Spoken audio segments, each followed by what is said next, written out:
boa noite a você, meu irmão, uma boa noite a você, minha irmã. Queremos agradecer a Deus a sua vida, você que tem nos acompanhado através dos canais de comunicação da nossa igreja. Nossa oração e pedido a Deus é que Ele continue sendo misericordioso, gracioso para com você e derrame sobre você e sua família as mais ricas bênçãos dos céus em termos de saúde, proteção e nos suprir cada necessidade. Nas últimas quartas-feiras temos falado sobre 3 personagens que nós encontramos na segunda carta de Paulo a Timóteo. Eu me refiro ao soldado, ao atleta e ao lavrador. Mas hoje, especificamente, vamos estar falando brevemente sobre o lavrador, fazendo uso do texto que se encontra na carta que nós acabamos de mencionar, segunda carta de Paulo a Timóteo, capítulo 2, verso 6, que na Nova Versão Internacional nós lemos assim: o lavrador que trabalha arduamente deve ser o primeiro a participar dos frutos da colheita.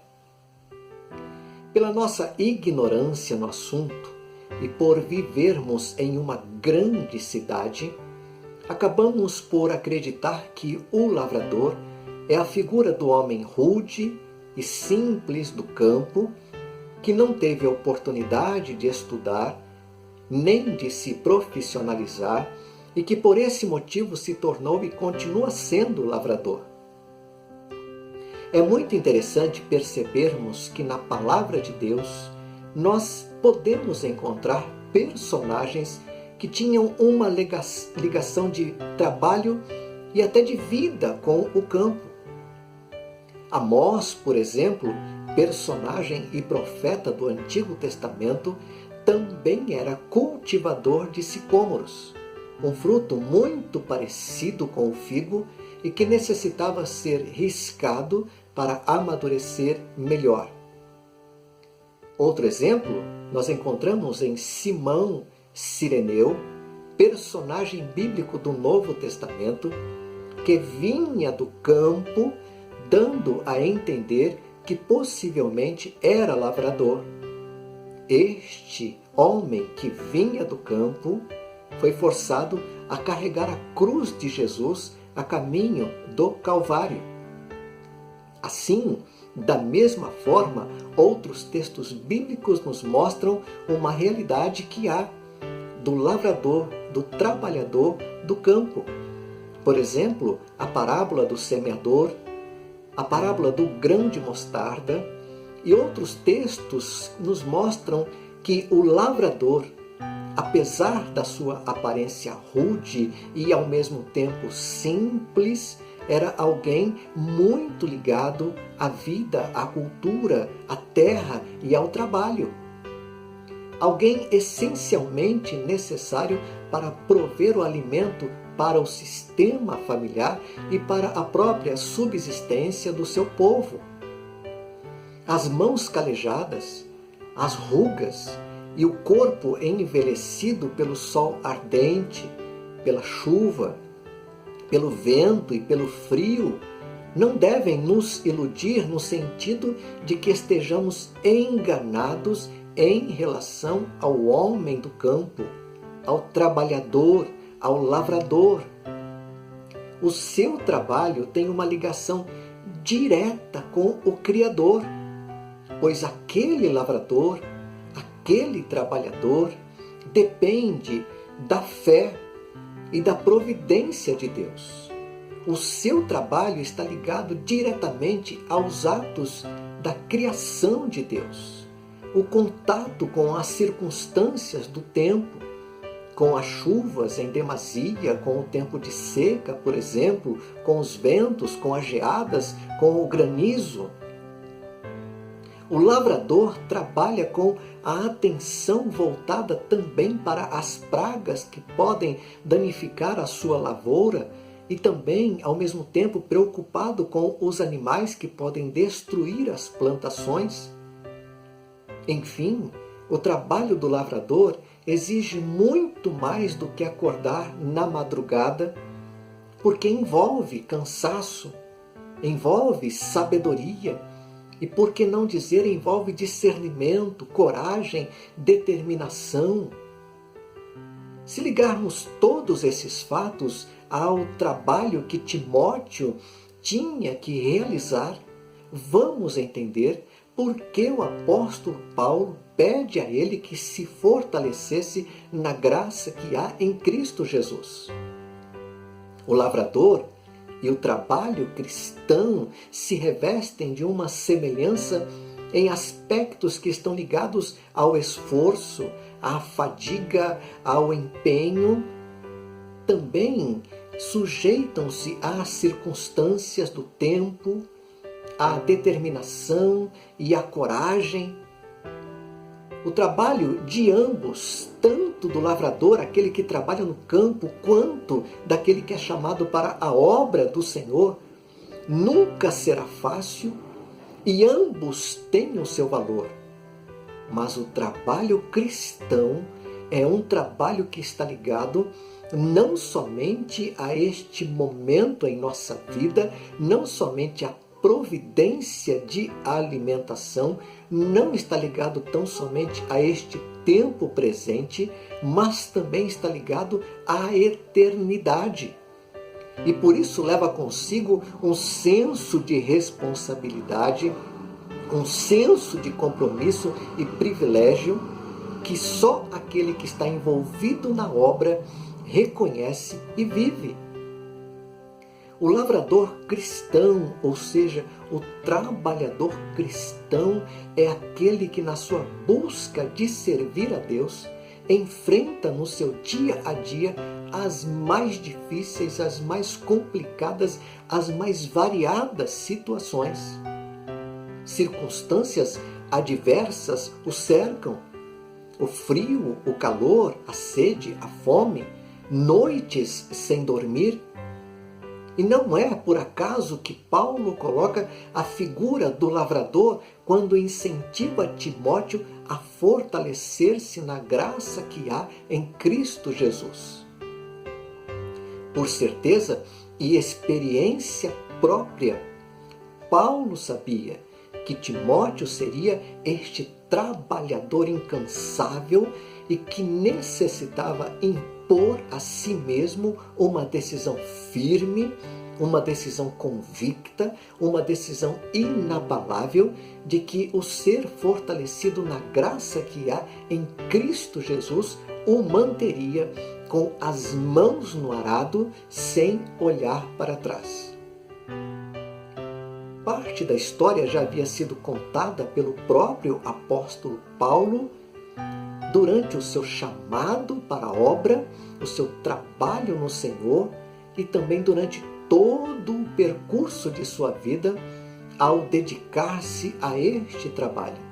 O apóstolo Paulo, quando falava sobre as duras batalhas do trabalho cristão, relatadas em 2 Coríntios capítulo 11, a partir do verso 16, ele dizia: em trabalhos, em açoites, em prisões, em perigos de morte, quando apanhou com varas, quando foi apedrejado, quando sofreu naufrágio, quando passou uma noite e um dia no abismo, em viagens, muitas vezes, em perigos de rios, em perigos de salteadores, em perigos dos próprios compatriotas, em perigos dos gentios, em perigos na cidade, em perigos no deserto, em perigos no mar, em perigos entre os falsos irmãos, em trabalho e fadiga, em vigília muitas vezes, em fome e sede e jejum, muitas vezes em frio e nudez. Ele não esconde o fato de que o lavrador, o trabalhador, que representa aqui aquele que dedicou a sua vida à obra do ministério, ao trabalho do Senhor, e que arduamente o desenvolve, apesar das grandes dificuldades que enfrenta, deve ser o primeiro a participar dos frutos do seu trabalho, e assim é. Colher os frutos é o resultado mais que esperado do incansável trabalhador. Colher os frutos é o resultado mais que esperado do ministério cristão. E do ministério do Senhor Jesus, a Escritura assim diz: Ele verá o fruto do penoso trabalho de sua alma e ficará satisfeito.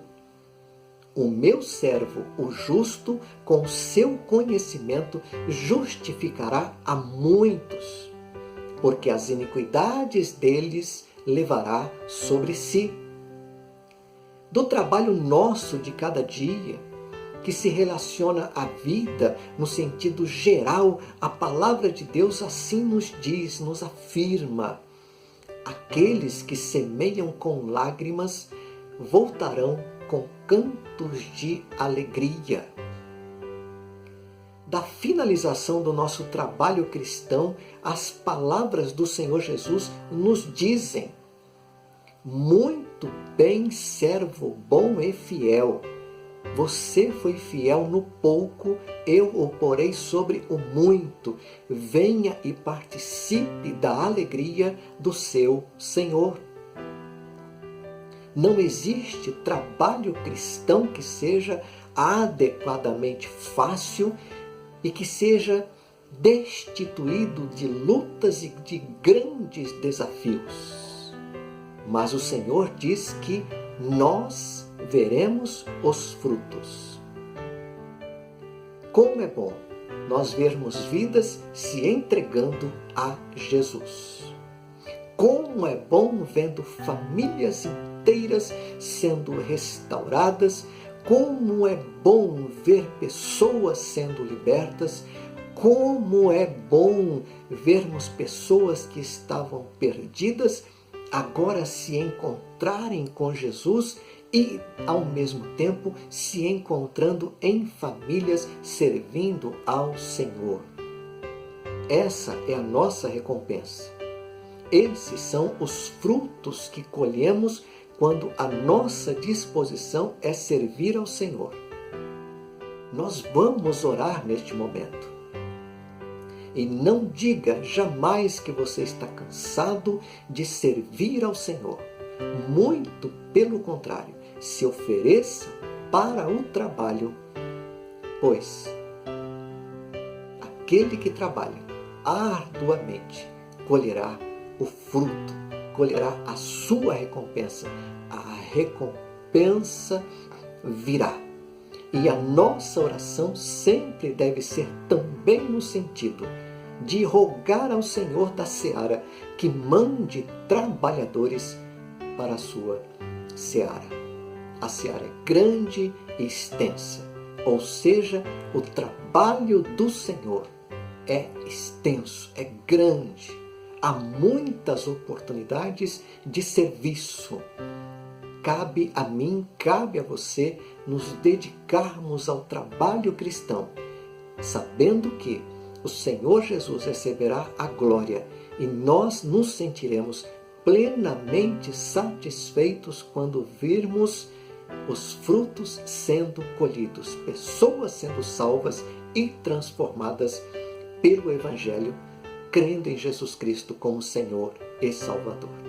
Te convido à oração neste momento, te convido a colocar a sua vida nas mãos do Senhor, a se dispor para o trabalho, mesmo em tempo de pandemia, nós sempre teremos algo a ser feito para que Deus receba a glória e nós nos sintamos felizes ao vermos pessoas se rendendo aos pés do Senhor. Vamos orar. Deus amado, Deus bendito, te louvamos, engrandecemos o teu nome e pedimos a Deus que, tal qual o lavrador que trabalha incansavelmente, o Senhor mova o nosso coração para que assim também sejamos em relação à obra do Senhor. Que sejamos, Deus, trabalhadores incansáveis, que a nossa vida seja para o teu louvor, que a proclamação do Evangelho comece a partir de mim, dos meus irmãos que estão nos ouvindo, nos assistindo. Ó Deus, toma-nos em tuas mãos e nos conduz. Continua nos falando. É o que nós pedimos e agradecemos em nome de Jesus. Amém. Que Deus te abençoe, meu irmão. Que Deus te dê um restart de semana guardado, protegido, sustentado pela sua presença, pela sua misericórdia. Em nome de Jesus. Amém.